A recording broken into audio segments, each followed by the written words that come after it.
You're listening to the Embrace Family Recovery Podcast, a place for real conversations with people who love someone with the disease of addiction.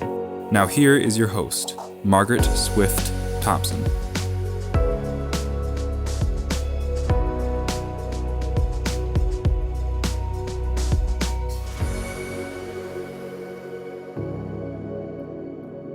Welcome back to the Embrace Family Recovery Podcast. Today, I am joined again by Brenda, a courageous and inspiring guest who shares her multi-layered recovery journey from workaholism, codependency, and alcohol addiction. Brenda opens up about how these struggles intertwined in her life, the unexpected healing she found through writing poetry, and the tools she has used to rebuild her relationship with herself. Let's get back to Brenda. The Embrace Family Recovery Podcast.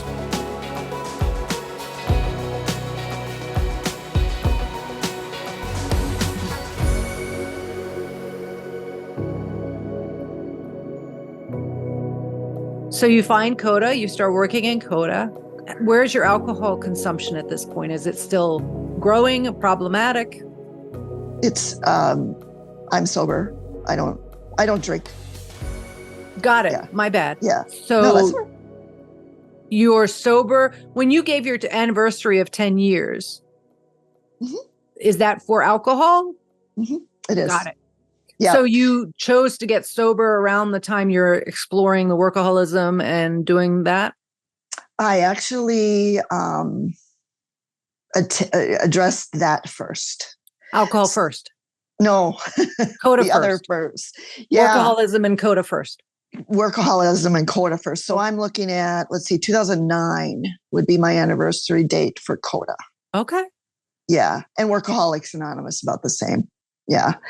So, and I think because of the cross addiction piece, and again, this is, my alcohol use ramped up quite a bit after I stopped the other addictions. Makes sense. We see it a lot, right? When you work in the field, you see it with clients. Yep. I know that for me, I sought Al-Anon before I ever sought recovery with food addiction. So I do relate to that being secondary to the primary, even though maybe, it's true. It's funny. I don't even know what I'm trying to say, but when you look at many people who qualify for 12-step recovery around a substance or a behavior, many of them eventually end up in Al-Anon or Coda because of that being a primary relationship. Do you find the same? Mm-hmm. Yes, I agree. Absolutely. And it's also encouraged by our society, which makes it really hard to get honest about needing help with, because, good caregivers, enablers, fixers are valuable to other people whose lives are unmanageable. Oh, for sure. It can be difficult to seek help for it. So valuable, so life affirming, but can be hard to change that. Yeah, I needed to focus on myself, and I didn't see that. Right. I didn't understand how important that was until it wasn't working for me. Mm-hmm. And so then, with Coda, Codependence Anonymous, Al-Anon, it's about that. We can only change ourselves.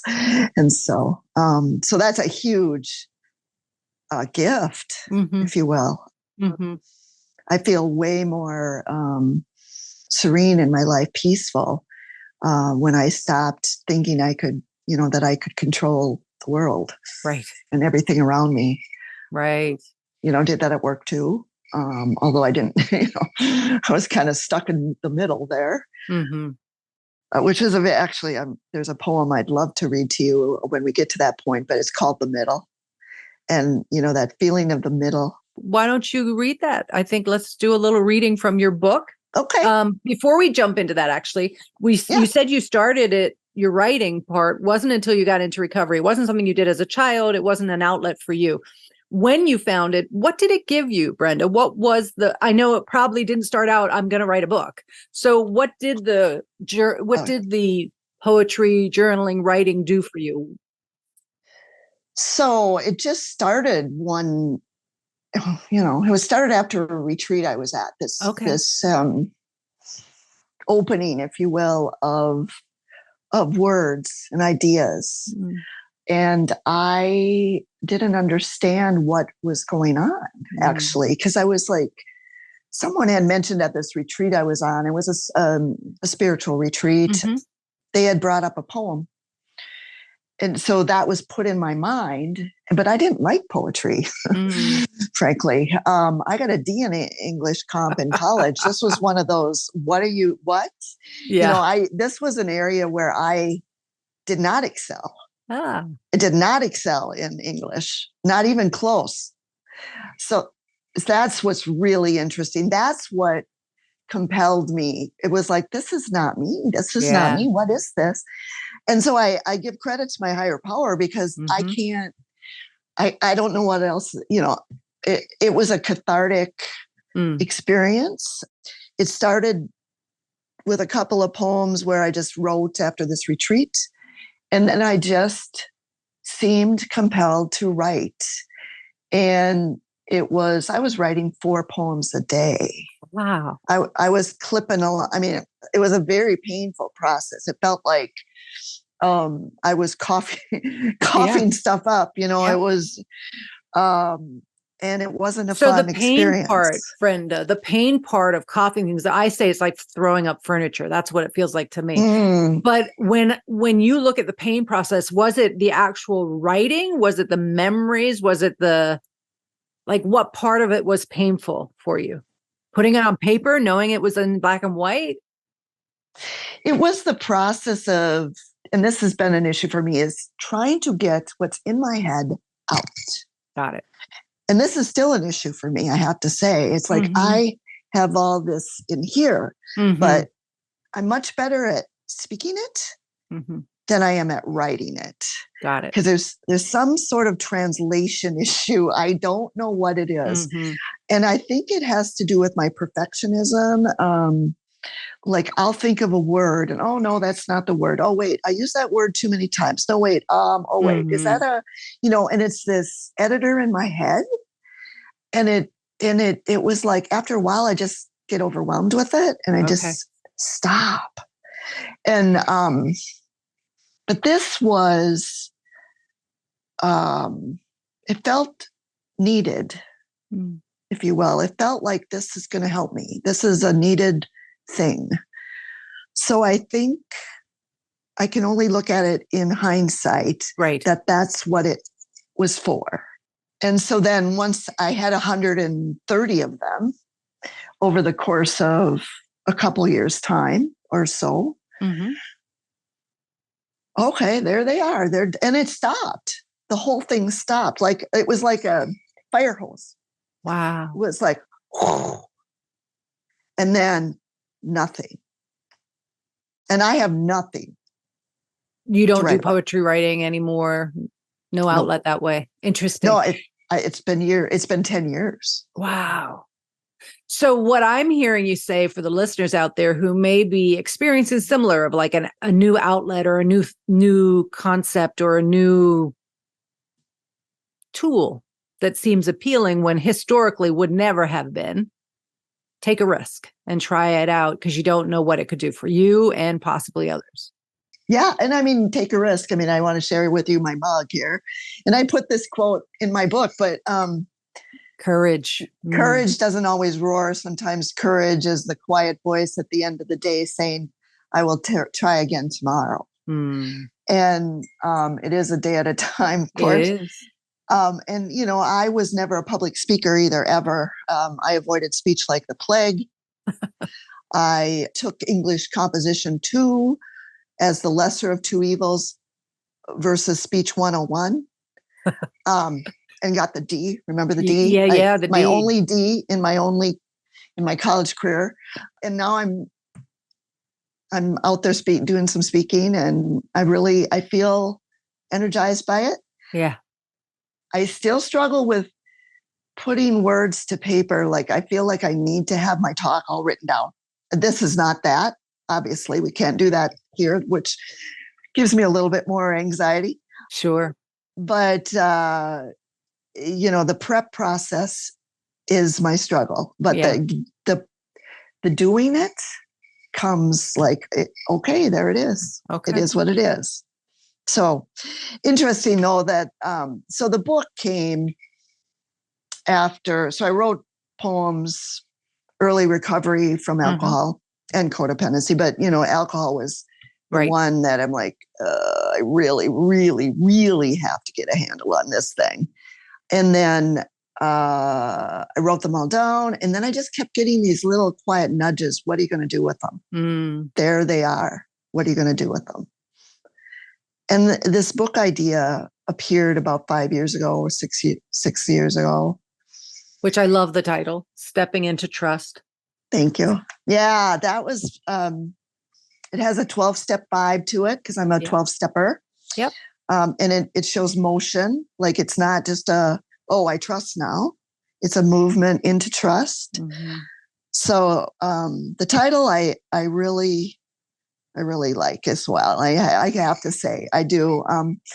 Some of my work I'm thinking it's a little bit elementary because all my poems rhyme. And I did not find them elementary. I first of all, I found a sense of awe in your willingness to be vulnerable. That's hard. And I've just written something that will be published in February. And I have to say, writing is different than speaking. Mm-hmm. I'm not even sure I've come to terms with what's so different about it, but it was really difficult to write versus speak.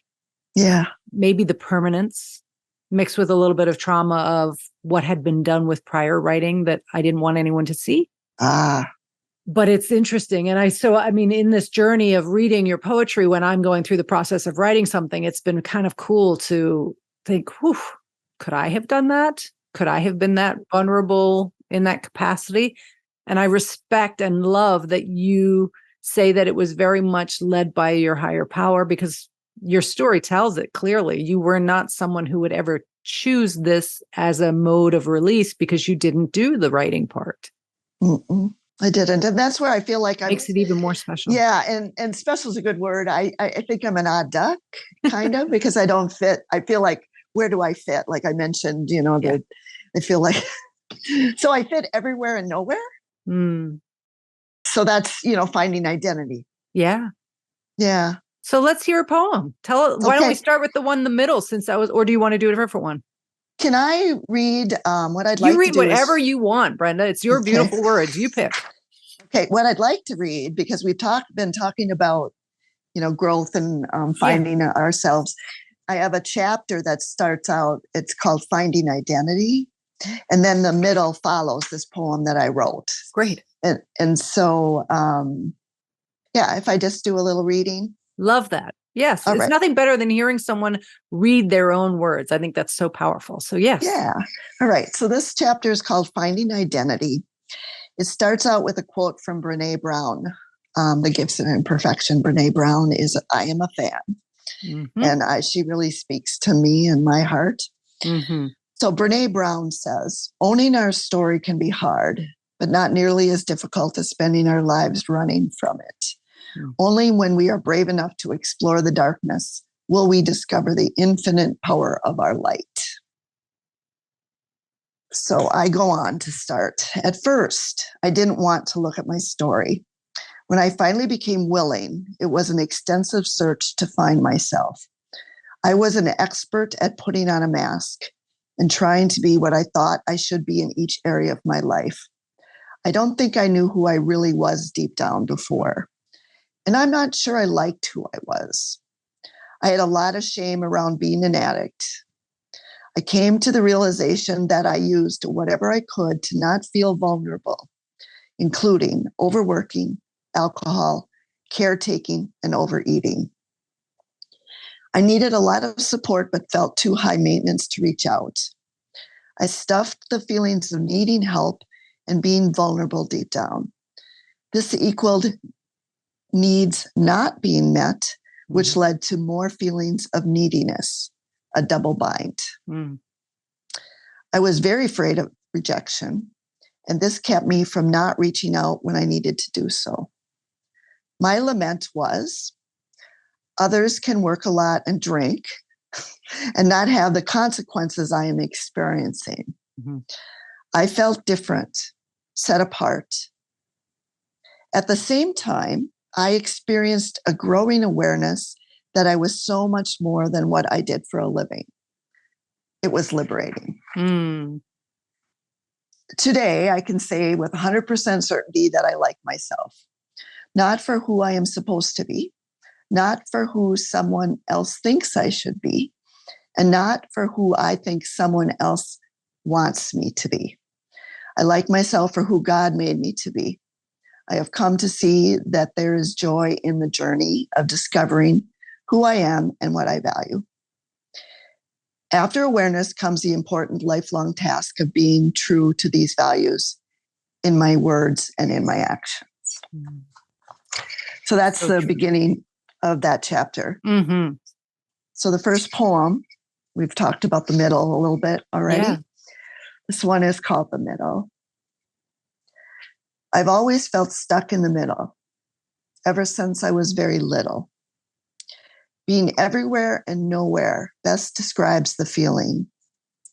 A bitter loneliness and desperate need of healing. Is this the destiny of the lost child, of one on the fringe, never wanting to hurt or impinge? Continually wanting all strife to cease. A burning desire to connect dots and restore peace. A diplomat from the very start. Is this how I should share my heart? The desire to control the outcome often gets in my way. And the feeling of failure is the price I pay. Forever seeing conflict as a burden, am I willing to see the blessing in disguise? For it can be in the search for resolution that one finds the prize. So there's the journey. Wow. The search. Mm-hmm. This podcast is made possible by listeners like you. As some of you may recall, I had the pleasure of bringing together former colleagues of mine to create and implement a family recovery program based out in the community that is being continued in Amory, Wisconsin by the Spiritual Program Retreat. I am thrilled to share that the weekend of May 2nd through 4th, the Spiritual Program Retreat in Amory, Wisconsin at Camp Wapagasset, what a beautiful location for a retreat, will be hosting their family program retreat with a very special guest speaker, Bob Bernew. I will be there as a support role. However, this will be, once again, a fabulous place for anyone impacted by the family disease of addiction to get greater insight into the family disease and the benefits and resources for family recovery. I will attach the link to this wonderful family program retreat in my show notes. You're listening to the Embrace Family Recovery podcast.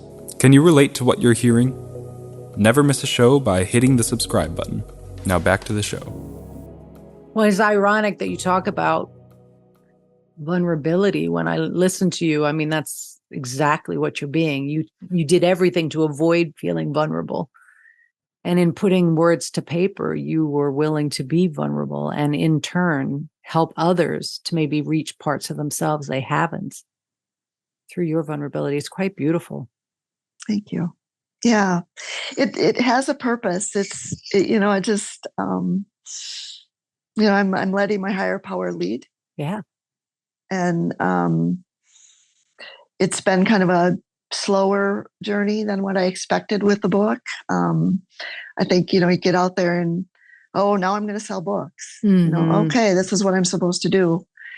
And I just don't find myself a bookseller person. I find myself more as a person that comes alongside another person. And I feel like the book will show up. I get it out there a little bit. Yes. A little bit. Where can people find your book? The book is on Amazon. Mm-hmm. They can find it on Amazon. If they're local, I have a bunch in my trunk. Not the junk in the trunk, but the book in the trunk. And I give it away. I mean, I give it to places that, could raise money for scholarships. I have a retreat organization that I'm involved in that I give books to that, and they raise money for scholarships. I give it to people. I feel like I just want to do that. Right. It's on Amazon, though. Amazon doesn't operate that way. No. And nor does the publisher. So it does get out there that way. But otherwise, I'm pretty quiet about it. Yes, I know that, Brenda. I know you're quiet about it. So we're going to not be quiet about it because I believe that my listeners will value reading this. And I believe they will gain things from your willingness to share that they can identify with. And one of the things I know helps books get out there is for people to write reviews on Amazon. So I'm going to encourage people to go out and buy Stepping into Trust by Brenda Rausch. And I will put the links on my website and my podcast. And when you go out and get the book and when you read the book, for Brenda to be able to let this book get out to the people that need and deserve it, we're going to write reviews so we can get some more attention to it on the algorithms on Amazon. Thank you. Yeah. Least we can do. I think anyone who has the courage to put their words to paper does service for other people. So what can we do to help them? And I hear that it's not a moneymaker for you. It's a service project, kind of like this podcast is for me. And I feel we can still assist you in getting it into hands of people that may not know it exists. Mm-hmm. And that's the piece that me and my quietness, I want to be able to provide that service. Mm-hmm. And it's a matter of knowing how to do that. And, and that works for my personality. And, so it's just finding the venues, finding the right things. And I like to talk. I mean, lately, surprise, surprise, I'm okay with getting up and speaking. Kind of a shocker. But I and do a fine job. I don't mind doing it. No. And I feel like I'm protected by my higher power when I do it. And I'm not alone when I do it because I have all, an audience. And so that, see where that goes. But there you go. Yeah, I don't promote myself in that area either, but I'm definitely available and willing to do it. Mm-hmm. So however that evolves. So is there another poem you want to close our conversation out with that you'd like to share? Sure. I would love to. So the middle is a little bit more, from my past and my, I wrote that when I was going through some difficult times, and you can kind of get that vibe. Yes. So the poem that I think I would like to share to close is called The Abundance. Yeah, I was thinking about one called The Gratitude, and I definitely have a lot of gratitude in my life and about a lot of things. But The Abundance, I'm going to go with. So great. So The Abundance. My heart overflows with love. This precious gift can only come from above. For a long time, I've been in a place of scarcity, a feeling all too familiar to me. Now, I find myself in a place of abundance and generosity and want to give what I have to people I see. This abundance is not financial gain, but a much bigger gift to obtain. A wondrous change of mind and heart, an increasing desire to do my part so that others can truly live, grateful to believe I have much to give. Well, and you did the financial abundance. I mean, you worked in a career that gave you that at a great expense because of your workaholism. So to be in a place today where you can be, I mean, I think one of the things that you read from before the middle was being able to be in your skin and feel good as who you are, not who others need you to be or want you to be or expect you to be. That's such healing from where you came. If you were to speak to the listeners who may be on the fence about what their recovery looks like, who want that abundance, but just can't seem to figure out how to get out of the fray of the fear, the worry, the perfectionism, the whatever it may be for them. What would you give them? What has been important to you that you would share as a resource or a step?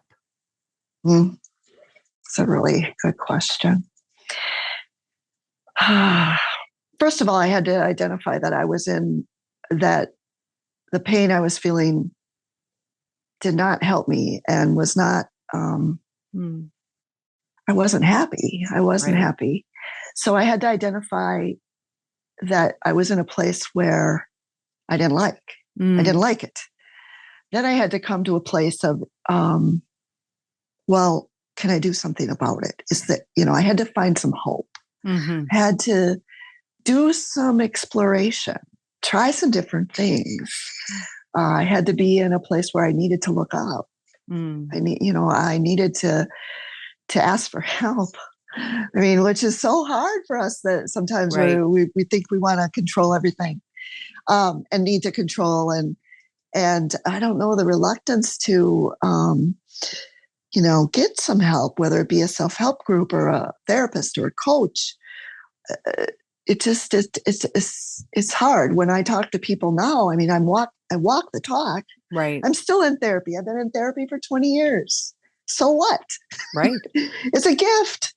I'm glad I can do it. And I've gained so much. And so asking for help, a sponsor. I mean, there's programs if people don't feel like they want to go to therapy. I mean, there's, programs all over the place in this mutual support area. If they don't like 12 steps, there's other things. So it's a matter of like getting out there and saying, okay, I'm gonna put courage in place of fear or in the face of fear or in front of fear or whatever. I'm going to exercise some courage here. And so I would say, having to realize this is not who I want to be. And there's ways out. Yeah. And it's not focusing on the other person either. It's focusing on my needs and what I need. And then I can take a look at the other person. And I think I would also add, I'm curious your thought on this. I think acknowledging a legitimacy about where we find ourselves. Meaning, I can look at in your case, father, and know he needed and deserved help. Whether he got it or not, I can't control. I can look at someone with cancer and know, or someone who's lost a significant person and know. I had a harder time seeing this as a legitimacy when it at one point served me. And it's not something tangible or concrete like an alcoholism problem. Codependency still can be delegitimized as being life-threatening and dangerous for people's well-being. What's your take on that? Like I mentioned about workaholism, I think it's a slow killer. Yeah. And it affects all areas. When I sit around the rooms and I'm definitely in a different place than I was 14 years ago. But I still go to a meeting once a week, and I sit around the rooms and I hear the pain of people. And thank God they're in the room, because they're focusing on the solution. And I hear them tell us in the room, wow, here this is. And wow, I never thought about this. And wow, it just opens up a whole nother area. And yes, it's frustrating. Especially for those that have gone through maybe another type of recovery program. Like, oh my goodness, I have another thing to do. Right. Well, I think lifelong learning. Yeah. I'm actually glad at 62 years old, I have things to learn. If I didn't, what does that make me? So I don't know, a wise counselor said to me once, well, I felt like I was too old for this, or I can't learn, or I can't this. And it's like, you're going to be in the same, do you want to make things better? Do I want to make things better? I'm going to be where I am. I mean, I'm going to, am I going to be 62 years old and in a ton of pain, or am I going to be 62 years old and living a life that I couldn't have even imagined, 14 years ago? Full of abundance. Yeah. And to trust that others, if it worked for them, could it work for me? Yeah. And that trust, right? We go back to trust. Mm-hmm. Like, well, give it a shot. What do you got to lose? Well, right. I mean, you're still going to be, my fear of disappointment was significant. Mm. My fear of, I'm going to try something else and this isn't going to work. And I have a loss history. And so I think people that have tried and failed, that fear of failure can be a real hard one to, get out and go again. And I think for people that have relapsed, Yes. in whether it be whatever, it is hard. And I've done that. I've done it. I've had one relapse in the alcohol thing, and I've relapsed multiple times on sugar, multiple, 10, 20. Interesting that you shared that, because when I finally found the rooms of Overeaters Anonymous and started my journey in recovery around food addiction, I didn't tell people.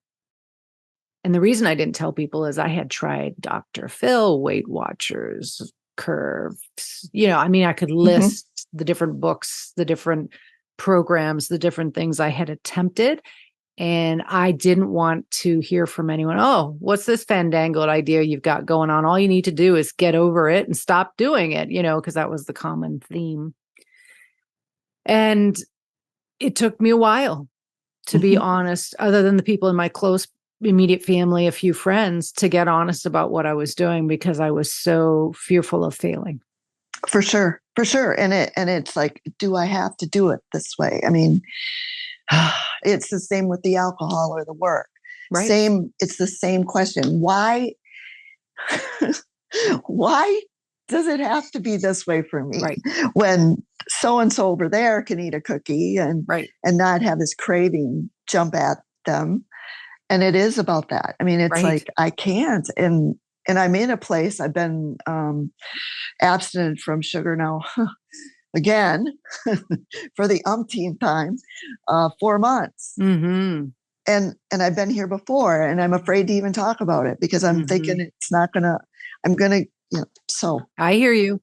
And I think what you just mentioned was a very valid point too. I think that for me, whether it's people or food, for others, alcohol or workaholism, it's what's going on between the ears and the level of preoccupation, obsession that's hardest to live with.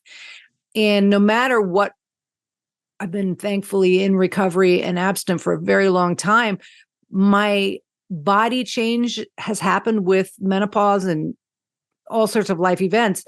And that's really hard. Yeah. But what I'm grateful for is the preoccupation obsession is not there, because I am working a program. Right. And it's a journey. It's a journey, and there's no perfect journey. And I think that the message you really share in this is to, when you have pain or you come to a place and something's no longer working for you, take a risk, try something different. And with your writing, when you get this urge to do it and you don't understand it because it's so different than anything you've chosen to do for yourself before, lean into it. Never know what it can do for you. I think I'd love you to share again as a closeout here, if you're willing, the requirement, the only requirement for CODA, because I think that is just a beautiful thing and a great way to leave this. Because if somebody doesn't know where they fit, that could be a great place to start, because who doesn't want the qualifier that you raised? So what is it?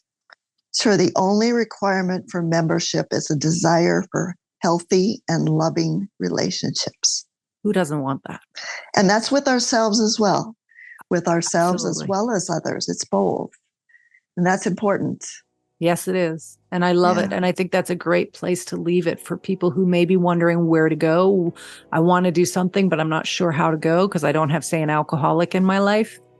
Might be a great starting off point.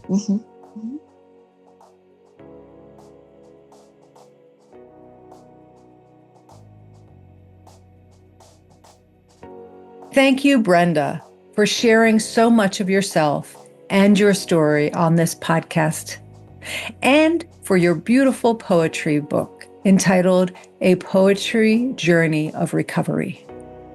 You can locate this wonderful book on Amazon. Please come back next week where I will share another solo episode of Moments with Margaret. I want to thank my guest for their courage and vulnerability in sharing parts of their story. Please find resources on my website, embracefamilyrecovery.com. This is Margaret Swift Thompson. Until next time, please take care of you